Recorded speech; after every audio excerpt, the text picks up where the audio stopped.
Wisdom کے بارے میں اور انسان کی زندگی اور اس کے تجربات کے بارے میں جو دانائی کی باتیں اس میں ہیں، عقل دنگ رہ جاتی ہے۔ آپ ضرور جب موقع ملے تو وہ ضرور پڑھیے گا۔ اور اس میں جو دوسرے کردار ہیں ان کرداروں میں بڑا کردار جو ہے وہ دلہا ہے، اور دلہے کے بعد جو اور کردار ہیں وہ 10 کنواریاں ہیں، اور ان کنواریوں کی خاصیت ہم آگے چل کے دیکھیں گے کہ وہ کیا خاصیت ہے، کہ وہ تمام اپنے اپنے دیے لے کے آئیں، کیونکہ اس وقت یہ ہوتا تھا کہ انتظار کرتے کرتے رات ہو جاتی تھی۔ یہاں ہمارے ہاں بھی جو شادیاں ہوتی ہیں، اصل جشن تو رات ہی کو شروع ہوتا ہے، اور خاص طور پہ جو مہندیوں وغیرہ کے جو رسمیں ہوتی ہیں وہ بڑی طویل اور دیر تک رہتی ہیں، اور دیر سے ہی شروع ہوتی ہیں۔ اس زمانے میں بھی ایسے ہوتا تھا، دلہا دیر سے آتا تھا، اور جب دلہا وہ آیا ہے تو اس میں یہ 10 کنواریاں جو ایک اور کردار ہے 10 کنواریوں کا، یہ لوگ بھی ہوتے ہیں، اور اس کے ساتھ گھر والے جو ہیں وہ بھی، یعنی خاصا بڑا رش ہوتا ہے۔ اور اب جو یہ 10 کنواریاں آئی تھیں، یہ وہ دلہن کی سہیلیاں تھیں، اور انہوں نے دلہن کا ساتھ دینا تھا کہ جب دلہا آتا ہے تو وہ اس کے ساتھ، دلہا کے ساتھ دلہن کو لے کے جاتی ہیں۔ تو ان میں سے 5 جو تھی وہ، جیسے آپ نے سنا، ان کے دیوں میں تیل تھا، تیل تو 10 کے اس میں تھا، لیکن جو سمجھدار تھی، جو عقل مند تھی 5، وہ اپنے ساتھ وافر تیل کپیوں میں بھی لے کے آئی تھی، زائد تیل، تاکہ اگر تیل ختم ہو جائے تو وہ اس کو استعمال کر سکیں۔ لیکن یہ جو دوسری 5 تھیں، اب پتہ نہیں وہ عقل مند تھی کہ وہ شاید اس قدر وہ ان کو جوش تھا کہ وہ جا کے دلہے کو دیکھیں گی، جیسے عام طور پہ ہم نے دیکھا ہے شادیوں میں دلہن سے زیادہ اس کی سہیلیوں کو دلہا دیکھنے کا شوق ہوتا ہے، اور وہ جو دوسری 5 تھیں وہ اسی شوق میں تیل تو انہوں نے لیا، لیکن انہوں نے یہ نہ سوچا کہ اگر دیر ہو گئی کہ کیا یہ تیل کافی ہوگا یا نہیں ہوگا، اور وہ لڑکیاں چل پڑیں، اور اس کے بعد جو ہوتا ہے وہ یہی ہوتا ہے کہ وہ ان کو تیل ان کا ختم ہو جاتا ہے، دلہا دیر سے آتا ہے، اور جب سب اٹھ کے ان کو بتاتے ہیں کہ دلہا آ گیا، تو جب وہ اٹھ کے جانے لگتی ہیں تو ان کو پتہ لگتا ہے کہ ان کا تو تیل ختم ہو گیا اور ان کے تو دیے بجھ رہے ہیں۔ تو انہوں نے تیل مانگا، اور ان کو تیل انہوں نے نہ دیا، کیونکہ انہوں نے کہا کہ اگر ہم آپ کو دے دیں گے تو ہمارے لیے کافی نہیں ہوگا، لہٰذا تم جاؤ۔ تمثیل ہے یہ، اور یہ ایسی ہے کہ دیکھیں زندگی میں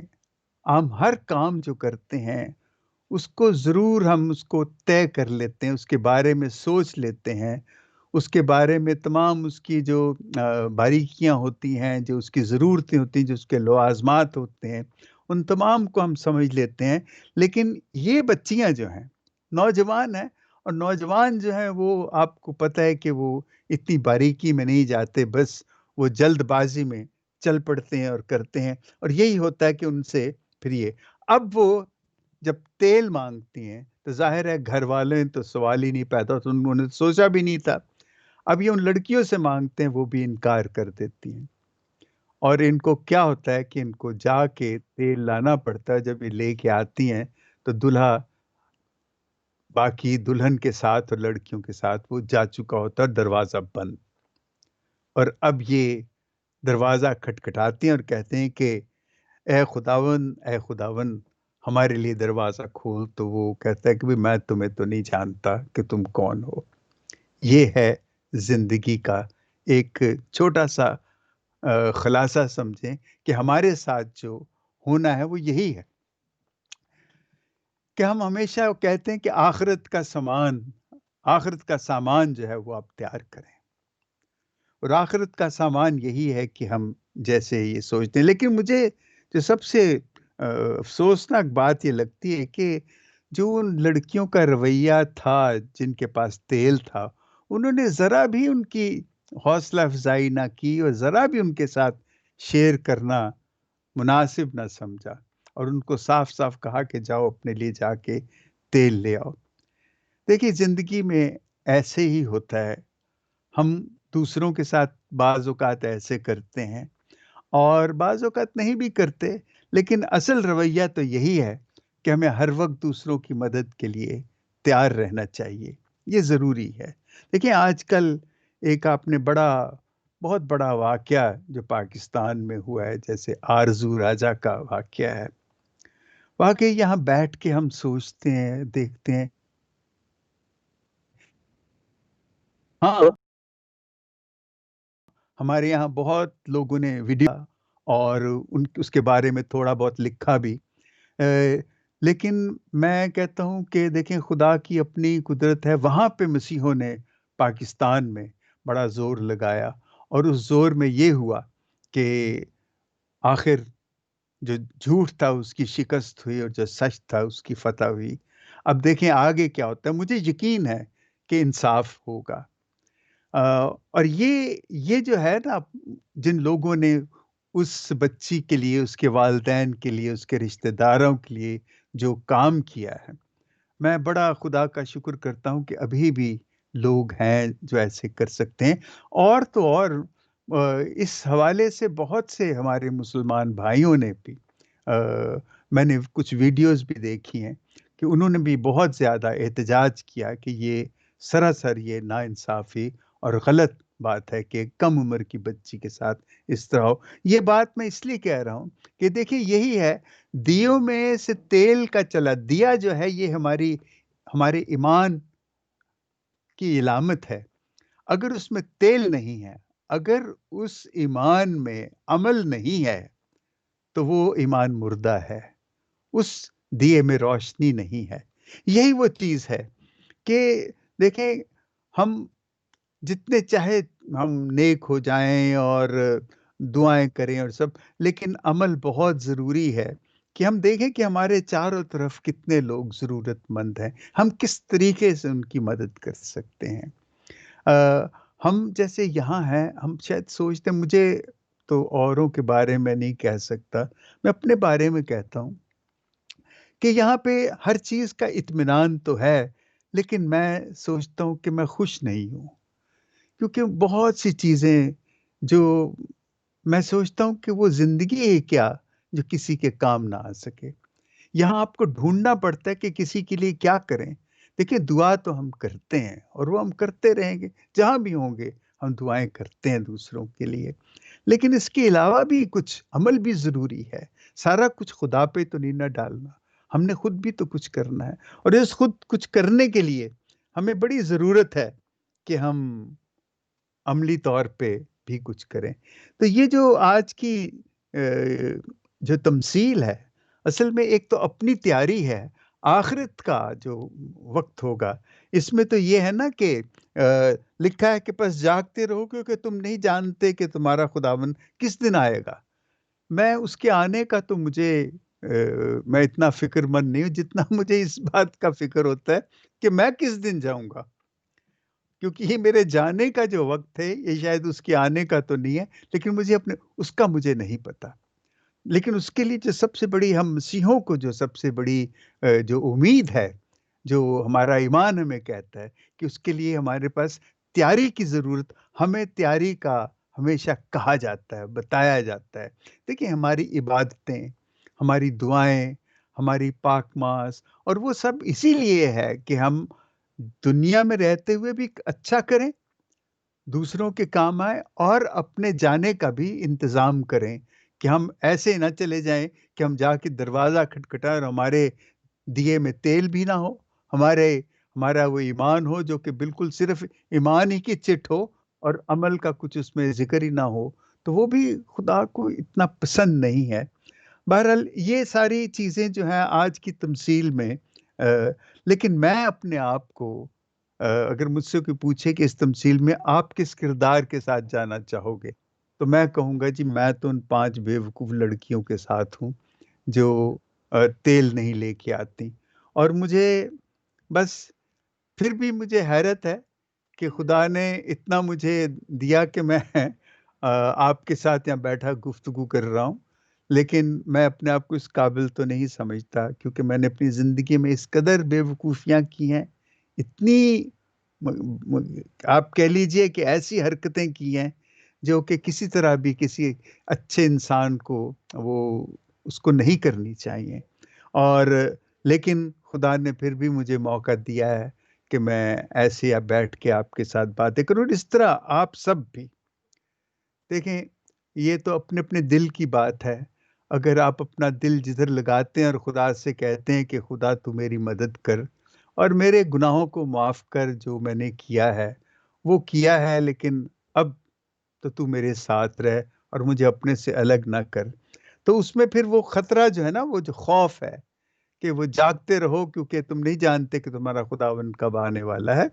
تو وہ خوف ہے وہ نکل جاتا ہے، کیونکہ یہی تو سب سے خوبصورت چیز ہے ہماری نجات ہی یہ ہے کہ اس نے ہماری جسے کہتے ہیں وہ احساس گناہ جو ہے وہ اس نے نکال کے اپنی محبت بھرتی ہے، اور وہ محبت جو ہے وہی ہماری نجات ہے، وہی ہم یقین کے ساتھ، ایمان کے ساتھ اور جاتے ہیں کہ خدا ہمیں کبھی اپنے سے الگ نہیں کرے گا اور ہمارے لیے کبھی بھی دروازہ بند نہیں کرے گا۔ اور یہی آج کی جو تمثیل ہے ہمارے لیے یہی ایک پیغام لے کے آتی ہے۔ لیکن میں جانے سے پہلے آپ سے پھر یہ کہوں گا کہ جو حکمت کی کتاب ہے اس کو آپ ضرور پڑھیے گا، اور پچھلے اتوار کے حوالے سے جو مقدسین کا اتوار تھا، اس میں نے کہا تھا کہ آپ اپنے اپنے مقدسوں کو، لیکن یہ دیکھیں کہ ہماری کیتھولک کلیسیا میں ہر دن کے لیے ایک مقدس ہے، ہر دن کے لیے،